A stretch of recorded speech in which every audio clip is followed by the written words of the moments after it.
សេដ្ឋកិច្ចអាមេរិកបានបន្ថែមការងារចំនួន177,000ការងារក្នុងខែមេសាឆ្នាំ2025ដែលជាការធ្លាក់ចុះពីចំនួន185,000ការងារនៅក្នុងខែមីនាប៉ុន្តែលទ្ធផលចំនួន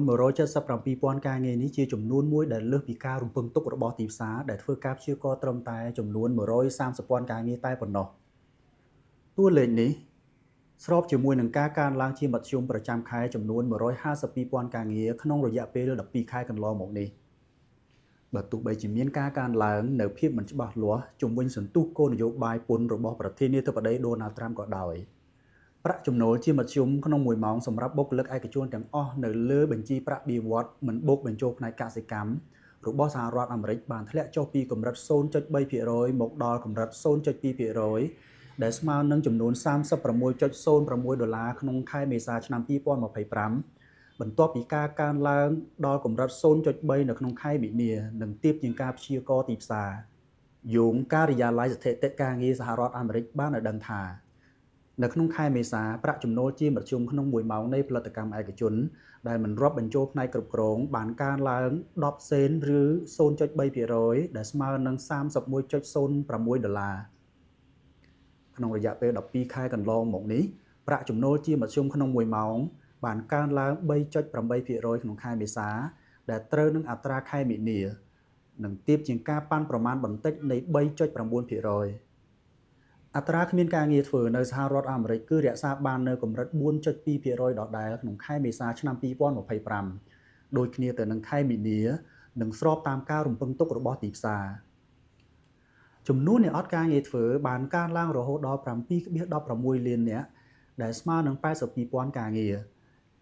ខណៈដែលការងារបានកើនឡើងរហូតដល់ 163.94 លាននាក់ដែលស្មើនឹងចំនួន 436,000 ការងារអត្រាអ្នកមានការងារធ្វើក៏បានកើនឡើងពី 62.5% ទៅ 62.6% និងចំនួនអ្នកមានការងារធៀបនឹងប្រជាជនអាមេរិកសរុបគឺស្មើ 60% ដែលបានកើនពី 59.9% មកគួររំលឹកផងដែរថាដោយសាររបាយការណ៍ការស្ទាបស្ទង់ពីរោងចក្រនានាកន្លងមកគឺបង្ហាញឲ្យឃើញថាមិនមានភាពល្អប្រសើរចំពោះការផលិតនោះទេ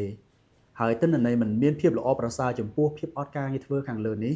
នាំឲ្យមានផលប៉ះពាល់ដល់ការសម្រេចចិត្តគោលនយោបាយរូបិយវត្ថុរបស់ធនាគារកណ្ដាលសហរដ្ឋអាមេរិកដែលហៅកាត់ថា Fed ផលប៉ះពាល់ជាបន្ទាប់នោះគឺធ្វើឲ្យមានការបន្ថយនៅទំនុកចិត្តរបស់អ្នកប្រើប្រាស់សម្រាប់ការចំណាយផ្សេងៗឯចំណាយប្រាក់ឈ្នួលក៏មិនមានកំណើនផងដែរ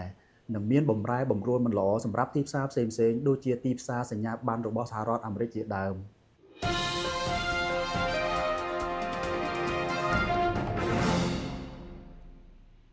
ការធ្លាក់ចុះរបស់មាសកាលពីថ្ងៃសុក្រសប្តាហ៍មុនក្រោមកម្រិត $3,230 ក្នុង1អោនគឺជាការធ្លាក់ចុះខណៈពេលដែលរបាយការណ៍ដែលហៅថា Non-Farm Employment Change មានភាពល្អប្រសើរគោលនយោបាយពន្ធរបស់ត្រាំគឺនៅតែមិនមានភាពច្បាស់លាស់ហើយទីផ្សារមានការបារម្ភថាអាចនឹងមានការកើនឡើងជុំវិញបញ្ហានេះផងដែរអ្វីត្បិតតែមាសបានចុះពីតម្លៃ $3,500 ក្នុង1អោនមកក្រោម $3,230 ក៏ដោយ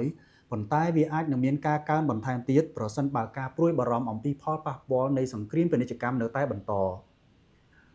នឹងរឹតតែជំរុញឲ្យអ្នកវិនិយោគអាមេរិកកាន់តែច្រើនឡើងបង្កើនការទិញលោហៈធាតុដ៏មានតម្លៃមួយនេះយោងភ្នាក់ងារសារព័ត៌មាននិង website របស់ Kitco បានឲ្យដឹងថាអ្នកលក់រាយដែលមានមូលដ្ឋាននៅទីក្រុងប៊ុំបៃនៃប្រទេសឥណ្ឌាជាមួយធនាគារនាំចូលមាសបានប្រាប់ទីភ្នាក់ងារព័ត៌មាននេះថាតម្រូវការលក់រាយមាសបានចាប់ផ្ដើមកើនឡើងដោយសារតែពិធីបុណ្យរបស់ប្រទេសឥណ្ឌាដែលហៅថា Akshaya Tritiya ខណៈដែលតម្លៃមាសមានការធ្លាក់ចុះបន្តិចរឹតតែជំរុញឲ្យមានការទិញបន្ថែមទៀតក្នុងកំឡុងពេលនេះដែលធ្វើឲ្យតម្លៃមាសបន្តការកើនឡើងដោយសារចំពេលបុណ្យ Akshaya Tritiya នេះផងអ្នកលក់ផ្ដល់ជា promotion ផងនិងតម្លៃទាបជាងមុនផងជំនឿរបស់សាសនាហិណ្ឌូជឿជាក់ថាការទិញមាសនៅចំថ្ងៃបុណ្យនេះនឹងនាំមកនូវភាពរុងរឿងពេញមួយជីវិតបុណ្យ Akshaya Tritiya គឺជាពិធីបុណ្យទិញមាសដ៏ធំបំផុតទី2នៅក្នុងប្រទេសឥណ្ឌាបន្ទាប់ពីបុណ្យ Dhanteras ហើយវាត្រូវបានប្រារព្ធកាលពីថ្ងៃពុធសប្តាហ៍មុនសូមគូបញ្ជាក់ផងដែរថាតម្រូវការទីផ្សារចិនមានការផ្អាកមួយរយៈពេលខ្លីក្នុងកំឡុងពេលវិស្សមកាលដែលចាប់ពីថ្ងៃទី1ដល់ថ្ងៃទី5ខែឧសភានេះធ្វើឲ្យមានការថមថយនៃតម្លៃមាសនៅលើទីផ្សារផងដែរហើយទីផ្សារក៏កំពុងតែរងចាំមើលផងដែរថា